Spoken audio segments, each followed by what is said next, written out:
अस्सलामुअलैकुम, कैसे हैं आप सब। उम्मीद करती हूँ आप सब ठीक ठाक होंगे, खैरियत से होंगे।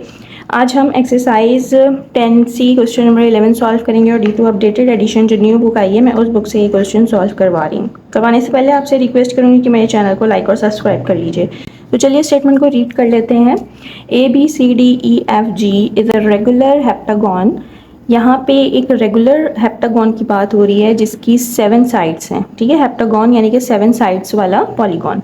If AB and CD are produced to meet at H, find the value of BHC। यहाँ पे सबसे पहले तो मैंने एक हेप्टागन बना लिया यानी कि 7 साइड वाला पॉलीगॉन। ठीक है, और यहाँ पे मैं इसको लेबल कर लेती हूँ पहले ABCDEFG।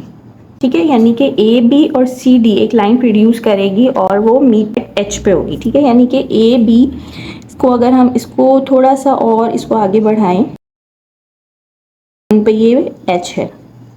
ठीक है, और ये वाली CD को अगर हम इसको इस तरह से बढ़ाएं, CD को इस तरह से हम बढ़ाते हैं तो ये H पे मीट हो रही है। ठीक है, तो ये हमारे पास एक ट्राइंगल बन गया। यहाँ पे हमें फाइंड करना है इस वाले H की वैल्यू। अब आप ज़रा गौर करें तो आप ये देखें कि ये जो बाहर जो एंगल होता है वो एक्सटीरियर एंगल होता है, यानी ये भी एक्सटीरियर एंगल है और ये भी एक्सटीरियर एंगल है। सबका एक्सटीरियर एंगल फाइंड करना पड़ेगा। अगर हम सबका एक्सटीरियर एंगल फाइंड कर लेंगे तो हमें भी पता चल जाएगा कि ये दोनों एक्सटीरियर एंगल भी उतने के ही होंगे। देखिए यहाँ पे अगर मैं इसको थोड़ा सा बढ़ाती हूँ, ये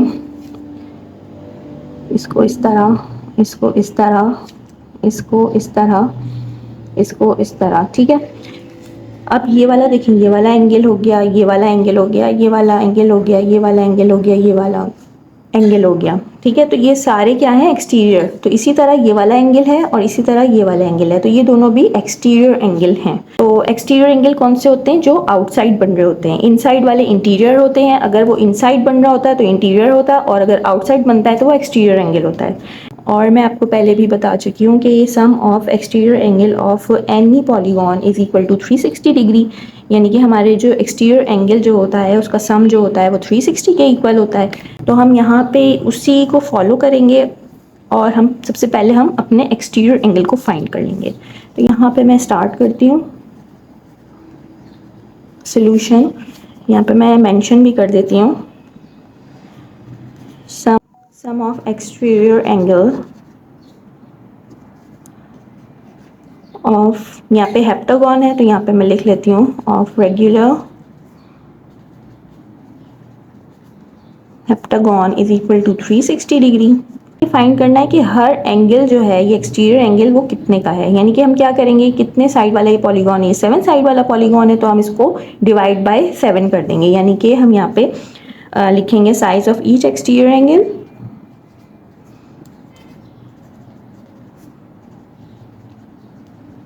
size of each exterior angle of heptagon is equal to 360।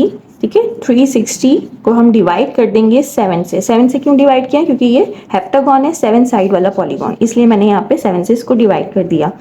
तो इसको हम डिवाइड कर लेते हैं। तो डिवाइड करेंगे तो ये हो जाएगा 51.43 डिग्री। ये वाला एंगल जो है वो 51.43 का है, ये वाला भी 51.43 का है, ये वाला 51.43 का है, ये वाला एंगल भी 51.43 डिग्री का है। वाला भी क्या होगा, ये वाला भी 51.43 डिग्री का एंगल होगा, और ये वाला जो एक्सटीरियर एंगल है ये भी 51.43 डिग्री का होगा। ठीक है, तो सबसे पहले तो हमने क्या किया, एक्सटीरियर एंगल को फाइंड कर लिया। अब क्या होगा, इन दोनों की वैल्यू हमें पता चल गई है जो कि एक्सटीरियर एंगल की है 51.43। अब यहाँ पे हम H इजीली फाइंड कर लेंगे। अब यहाँ पे देखें ये एक ट्राइंगल बन रहा है और ट्राइंगल होता है 180 के इक्वल, तो यहाँ पे हम वही लिखेंगे BHC, क्योंकि हमें H की वैल्यू फाइंड करनी है। ठीक है, प्लस ये वाला एंगल हमारे पास आया है 51.43 डिग्री। ठीक है, तो यहाँ पे मैंने लिख लिया है कि BHC plus 51.43 plus 51.43 is equal to 180 degree. ठीक है, ये वाला एंगल और ये वाला एंगल हमने प्लस किया है और एच की हमें वैल्यू फाइंड करनी है, तो यहाँ पे मैंने बी एच सी लिखा है। और यहाँ पे मैंने प्रॉपर्टी लिख दी है कि सम ऑफ ट्राइंगल, अगर हम सम करते हैं इस ट्राइंगल का तो 180 के इक्वल होता है, तो यहाँ पे मैंने 180 डिग्री कर दिया है। ठीक है, तो यहाँ पे हम कर लेते हैं बी एच सी प्लस, इन दोनों को प्लस कर लेते हैं, तो यहाँ पे आ जाएगा 102.86 degree is equal to 180 degree. B H C is equal to 180 degree minus 102.86 degree, तो B H C is equal to, इसको माइनस कर लेते हैं तो 77.14 डिग्री।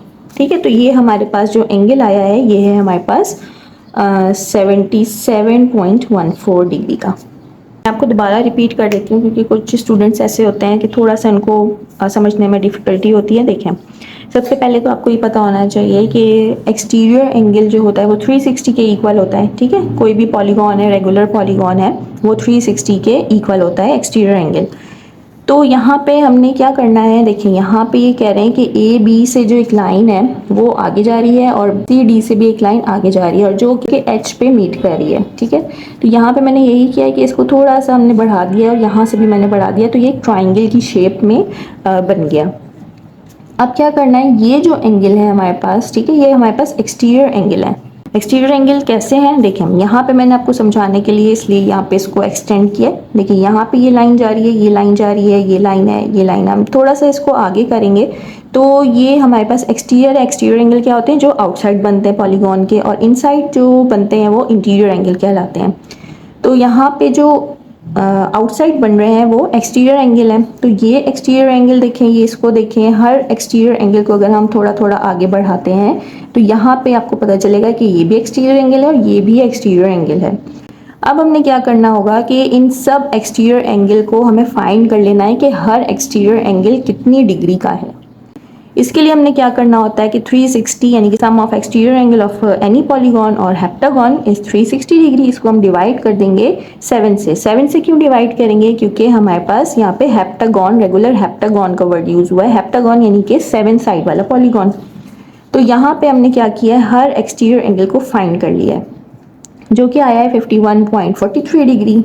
एक्सटीरियर एंगल 51.43 डिग्री का है, तो ये वाला एंगल भी 51.43 डिग्री का होगा और ये वाला एंगल भी 51.43 डिग्री का होगा, क्योंकि ये दोनों भी एक्सटीरियर हैं।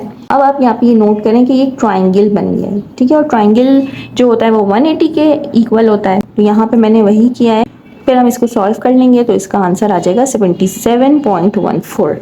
आई होप कि आपको समझ में आ गया होगा। मिलते हैं नेक्स्ट वीडियो में, अपना ख्याल रखिएगा। अल्लाह हाफिज़।